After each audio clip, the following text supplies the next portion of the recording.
Hello everyone, my name is Marcelle Poirier. I'm a business immigration attorney located here in Miami, Florida. The subject of this video will be on EB-1 green card based on extraordinary ability. This green card is very special because it can be applied without a sponsor. So a person who has reached a certain level in their career can directly apply for this green card. You can either be here in the United States with a non-immigrant visa, or you could still be abroad in your country and still be applying for this green card. And once you get the green card issued at the U.S. Embassy, you come in with your family of spouse and children of less than 21 years old that can apply with you for the green card. There are 10 categories to qualify for this green card. You need to meet at least 3 of the 10, or if you won a prize that would be very outstanding, like a Nobel Prize or an Oscar, then you don't need to meet 3, but you could just have 1. However, the majority of the files, you need to prove 3 out of the 10 minimum. So I will go over the 10 categories rapidly, but if you think that you could meet any of them, you should look at your resumes and then contact us for a thorough evaluation. So the 10 categories are the following.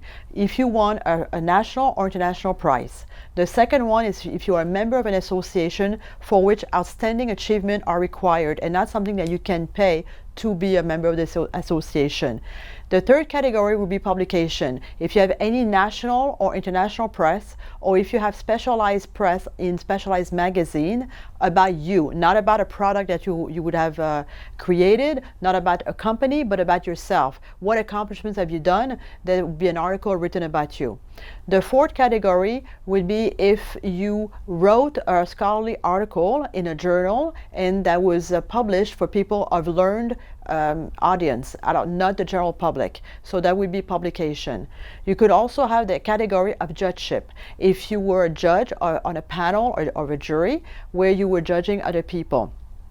The other category would be exhibition. For those of you who are artists and you've done artistic exhibitions, that would be another category. Then we would go into business contribution. One of the category would be, have you done a contribution? Could be athletic contribution, business contribution. It could also be in arts. What would be the contribution of significance, and how can other people discuss it? Or how can you prove that you have a contribution in your field of expertise? Now, one important factor is that the extraordinary ability has to be in your field. The field is determined by the knowledge that you have. It doesn't have to be a field that's very large, but we have to first determine the field of expertise. One other category would be if you had a leading role for an establishment of significant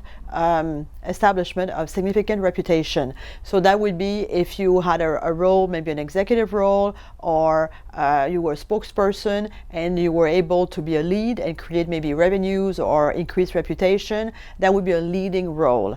Then we have the category of compensation. If you had a high salary as compared to other people in your field, again, that would be salary and not dividends or revenues that you get from a company.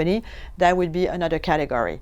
Finally, the 10th category would be commercial success. So if you have a billboard and you're in the cinema business or the movie industry and your movie was all the way up to #1, or if you wrote a novel that was a bestseller, that would be a commercial success or other types of success. So those are brief summary of the 10 categories. If you think that you may fit within any of these categories, I would recommend that you could send us your resume. We could take a look at it, evaluate it, do some research on your career, and establish whether or not you could apply for a green card. This green card is non-conditional. Once it's approved, it will be for a 10-year period, and after 5 years of your residency in the U.S., then you can apply for nationality, American nationality, so citizenship. So this is a non-conditional green card, and your dependent spouse and your dependent children of less than 21 would also get a green card at the same time as you do. So you could be here on an investor's visa or non-immigrant visa, and you could apply directly for this green card. You can apply through also a sponsor. Let's say that you have an organization that would like to have you, and maybe your file would be stronger if you had a organization behind you. It could also be done through sponsor, but it doesn't have to be. You need to have the intent to continue working in your field of expertise. You cannot just get a green card and say, I stop and I retire. You need to have the intent to show that you're going to continue working in your field. It's one of the elements that you need to prove.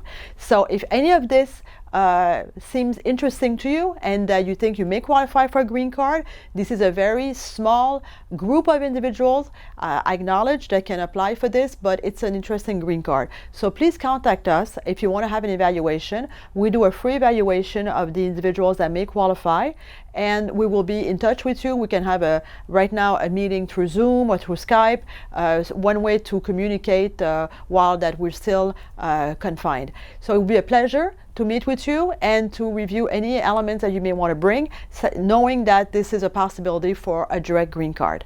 So contact us, and look forward to meeting you.